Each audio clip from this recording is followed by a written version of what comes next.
IVM.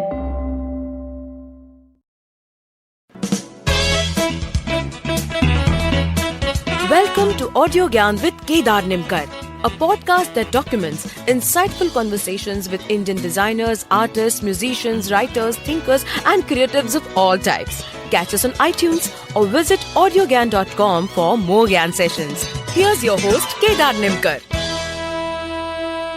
Today I have Nilofer Suleman with us on Audiogyan. Nilofer started her artistic career as a cartographer and miniature artist, collecting and recreating Columbus-esque old maps, creating rivers and mountains in the delicate inkspelt detail. Her work, inspired by Indian typography and street graphics, is a coalition of styles that have taken Indian graphic culture onto the contemporary platform. Nilofer's paintings are witty and colorful illustrations of India, offering vibrant vantage points and comical observations about the city. And today we are here to explore more and some nuances of her drawing with her. So thank you, Nilofer, for giving us your time, and it's a real honor to have you on Audiogyan. Thanks a lot, Kedar. It's great being here. Yeah. As I mentioned to you, we'll be speaking about nuances of drawing and trying to understand your process as well. So the first thing which I want to ask you is your work, which I have seen at least, has a very distinct style, identity to it. It has a lot of Indian element also. So can you tell us what was your process to land in this form of style? So I grew up in a small town. I grew up in Indore, and I grew up watching billboards which were hand painted and film posters which were back then hand painted. And the shops had beautiful signboards with lotuses and peacocks and snakes and Indian gods and goddesses. And I grew up looking at Ravi Verma's works. Okay. And it was wonderful for me, and I could identify with that a lot. And later on, I did my master's in psychology. And much later, I did my diploma in fine art. And when I started 22 years ago, I studied miniatures, Indian and Western. And then I got into map making and cartography. And I tried the styles of various Renaissance artists, and I try to copy all of them, and I try to copy Ravi Verma, and whom I greatly admire even now. And then I also tried my hand at abstract. So it was like 8 to 10 years of miniatures and cartography, and then maybe 4 years of abstract. And somehow Cubism is a very Western concept, and I could not relate to it. And my training was in Indian miniatures. So I wanted to do work which involved a lot of details. And I genuinely believe that God lies in details. And I like to basically mull over things and do them slowly and with a lot of love and affection. And it reflects in my work. And the thing is that I saw the Indian color palette and the Indian motifs and iconography and typography, which I thought was very beautiful and something I could relate to. Okay. And I could bring my details into it also. But can you tell me what could you relate to? Any particular instance, any particular dominant characteristic? Yeah, for instance, we grew up, in front of a theatre, Maratha Mandir in Bombay. And we saw these lovely billboards and signboards and film stars coming and red carpets and people coming in, and Pakis are running for so many years and Shagid running for many years. And I remember sitting on the aisle, the usher would let us in, and my brother and I would just sit there and watch these movies over and over again. And somehow that left a very strong mark on my psyche. And I wanted to bring that. I wanted to bring real India to people rather than make it very esoteric and something that you can't relate to. And I wanted it to be something that everybody can relate to. And like a slice of daily life. But what made you realize that this is the style you would like to explore more on or evolve further? The reason was that I can't do the same thing again. I find it very, I feel very lethargic to repeat and to be repetitive. So I like to try something new every time. And this gives me an opportunity, I can come up with a new narrative. I can have different characters telling different stories.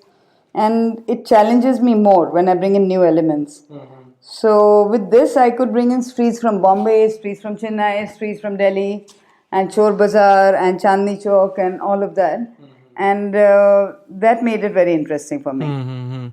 I mean, in that case, India would be the most fertile land to be in, right? It is absolutely. Like, I think Madurai is beautiful and all the places in the south are lovely.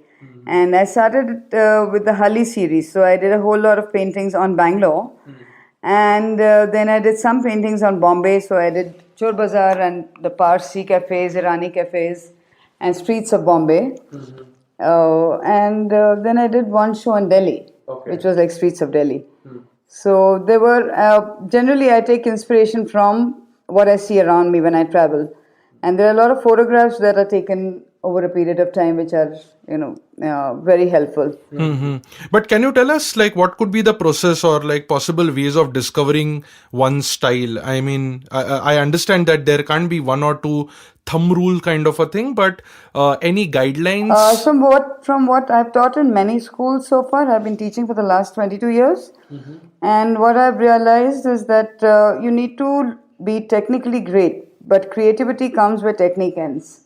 So, so you need to be technically savvy and you need to try different media and different styles until you come upon something that is your own. And over a period of doing, I'm not saying to repeat anything, but you can, there is so much to explore and so much to see and so many colors to look at and so many different styles to understand. And I find the life history of, very many artists also very inspiring. And I think for a child, if they need to come up with their own style, they need to learn for many years. And they need to be, I think they need to be very free in their thinking. And which children are like wild horses, and you need not tame them. So if you just let them be, they come up with great ideas.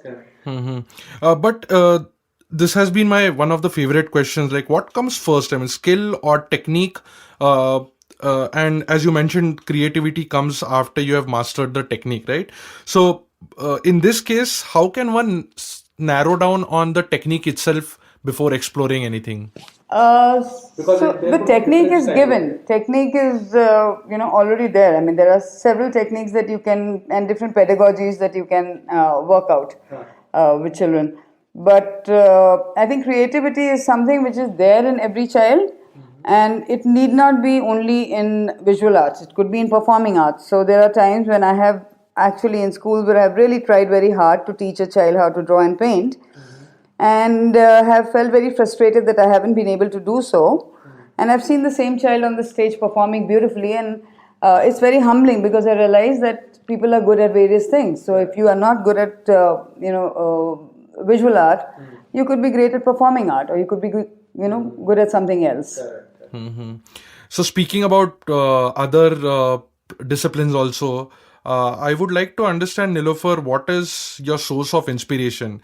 I mean, how can one improve his or her own sensibilities as an artist, as a performer, or as a painter itself? Yeah. Is the iconography that I see around me, is the life that I see around me, people that I see around me.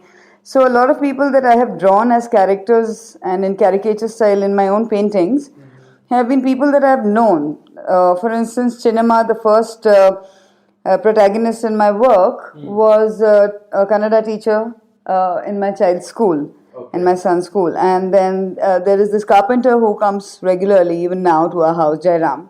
And he's one of the characters.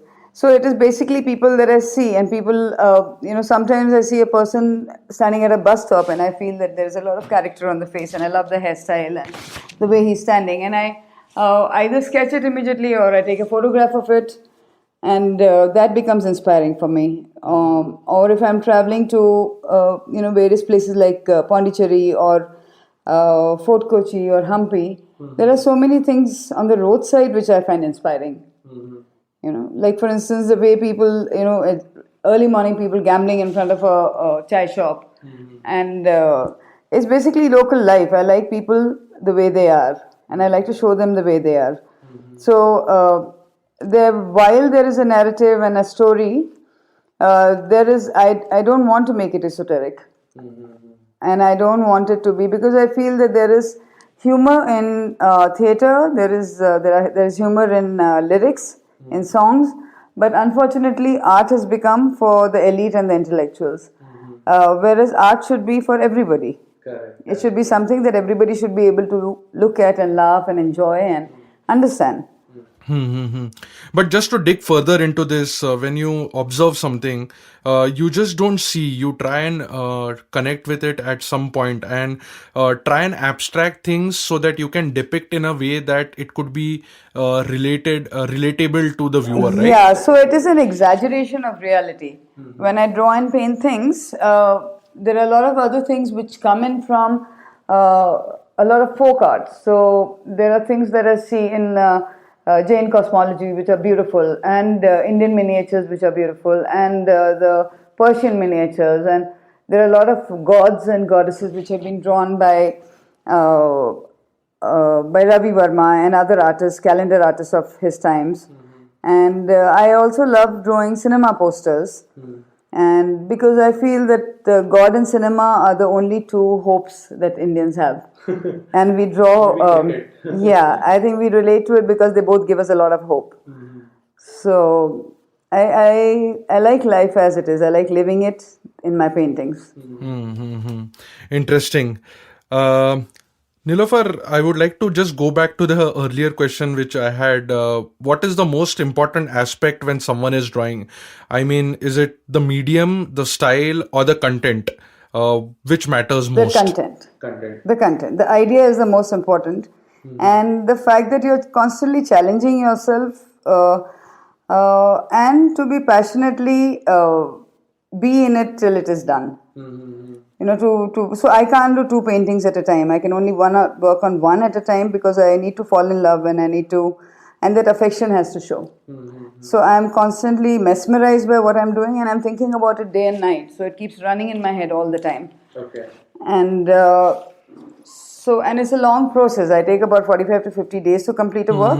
Oh, and is this irrespective of the size of the canvas? I generally do about 4 feet by 4 feet works because I like to put in details, and in a smaller canvas I can't. Correct. You know, so I feel restricted by a smaller canvas. So the minimum which I really enjoy is that size. So I feel skill is extremely important because I don't think I have a certain amount of disdain towards lack of skill and I feel sometimes there could be a long rope that is given to people and so I feel creativity alone is not enough. I feel you need to be skilled also. I mean, you need to understand, and you also need to have a deep understanding of history and deep understanding of what goes behind it. And, you know, for instance, if you're doing a map, you can't just be drawing it technically without understanding the background of maps. Yeah. Or for instance, if you're doing Indian gods and goddesses, it's always nice to know Hindu mythology. And the stories are beautiful, and then it kind of reflects in your work. So I feel it is very important, and it happens naturally. I mean, the more passionate you are about something, the more you read about it. And the more you're drawn to it, the more you search. But as a painter, I need to know the context. I mean, that's what you're saying. So what happens when the new generation of artists who are depicting gods and goddesses in their own way, what happens there? I mean, do they need to know the history behind it? That is entirely fine. I think that is to each his own. You know, so I don't have any, I feel anything that can be done very creatively and beautifully is worth it. It's worth living a life like that. In that context, do they need to know the history of that? If somebody is changing it, well and good, why not? And people have to change it. You have to. So when I said that my work is an exaggeration of reality, it is not a billboard as I see it or a shop as I see it. It is a lot of other things that I have seen before, or things which are coming from my own imagination. And it is a story that you weave. And you have characters and you weave a story, and you have it's an unspoken or an unwritten language which is communicated. So how you interpret it is entirely up to you. Correct. That's very interesting. Nilofer, I would like to conclude with one last question, which is with the new media coming into our lives, there are different ways of showcasing your work and sharing your work in the social community, social circuit. what could be or what should be the process of being reflective about your own work? Because there are people out there, there are artists out there who just create something and put it up online to either share or to get feedback or to have critical commentary on their work. So in this case, is the own self-reflection about your work, about the satisfaction about your own work dying For down? sure. So I don't know about others because I definitely respect what others are doing, and I can only speak for myself. What I have realized is that I need to evolve very gradually. I can't just suddenly evolve into a different style or do something completely different. So my style, as I feel now, my colors have changed as I've grown older. My style has changed. The details have become more, the colors are more subtle, but it has all happened very gradually. And it is not, of course, I love appreciation, but it is just something that I've loved for so many years. And it just keeps driving me every morning. So, I work till 4 every night and I get up early morning and I start my work. And this is something I've enjoyed. And, something it's been like a magnet in my life. I've always wanted to get back to it every day. Yeah, but if you have to give some quick thoughts on what could be the process of being reflective about your own work? So for me, I think it is very important to be able to observe. I feel we learn most through observation. And the human eye is very sensitive. There are things that registered, they're there in our memory and in our subconscious, which we have seen and not really recorded. And it is all there. And we need to do a bit of mind mapping and searching and a lot of introspection when we get into, doing something. When we start something, also, I feel it is very important to have immense amount of respect for your work, which I feel is the most important thing. I think it's love and passion and respect and affection towards what you're doing, and it has to be the most important thing in your life. At least for me, it is. It has been. So it also doesn't matter whether it takes 30 days or it takes 50 days or 60 days. I just want to go do something that I fall in love with, something that is difficult to part with. But how do you bring that commitment, that sort of a commitment of 40 or 50 days for just one artwork? I mean, it sounds very unreal in today's time at least. So I also think I belong to a very different generation. And I'm not used to instant gratification. I'm not good with Photoshop, so I have to do everything by hand. And so that definitely takes time. And for me, this is Saraswati. So this is everything for me. It is the most important thing in my life. So there is no question of getting bored of it. I do get tired sometimes, which is a physical tiredness.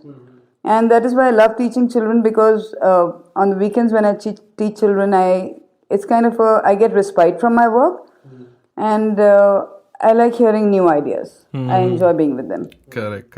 That's beautiful. All right, Nilofer, if we can conclude, let's say like all the Audiogyan listeners for now are your students for next a minute or so. Considering all your experience, what could be the few things you would like to conclude with? Yes, I think if you really want to get somewhere in life, you need to dig in the same place over and over again. So when you dig hard enough, you will draw water one day, and you need to you need to pursue your dreams, and it becomes a reality one day. So I quite believe in what Malcolm Gladwell said about in Outliers, about putting in those 10,000 hours of work. And whether it gets you, success or not, it makes you technically an expert, and it definitely makes you somebody to reckon with.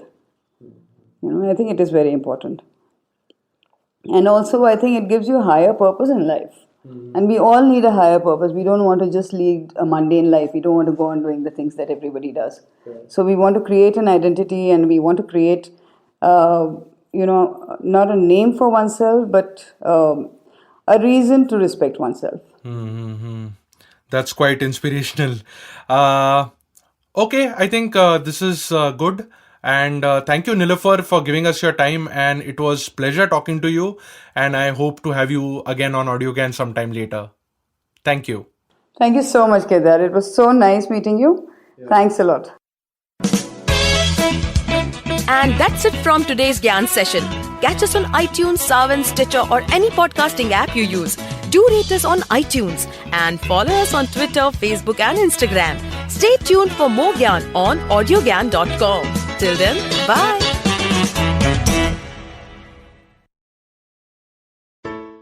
Hello! It's been a great week on the IVM Podcast Network. On This Round is on Me, Gauri is joined by Shweta Nanda. They talk about the financial independence and how it is to be a woman entrepreneur. On Anish Thing, Anish welcomes ultra-marathon runner Shivani Gharat. Shivani shares her journey of how she ran her first marathon, the mindset of a runner, and what it actually takes to run a full marathon. On Cock and Bull, Cyrus, Naveen, Akash and Shreyas talk about the Korean band BTS serving in the military and its repercussions. On Think Fast, Varun and Suchita discuss Wing Greens and their latest acquisitions and about the Indian sexual wellness market. And on Shunya One, Sheila Datya is joined by Dinika Bhatia, CEO and founder of Nuttigritties. They talk about coming from a business family and Dinika's journey in creating healthy and guilt-free snacking. Once again, don't forget to visit our merch store on ivmpodcast.com. We have some exciting new merch out there for you. Also, do follow us on social media. We are IVM Podcasts on Twitter, Facebook, Instagram and LinkedIn. And do remember to spread the word about these shows and any other shows you might be listening to.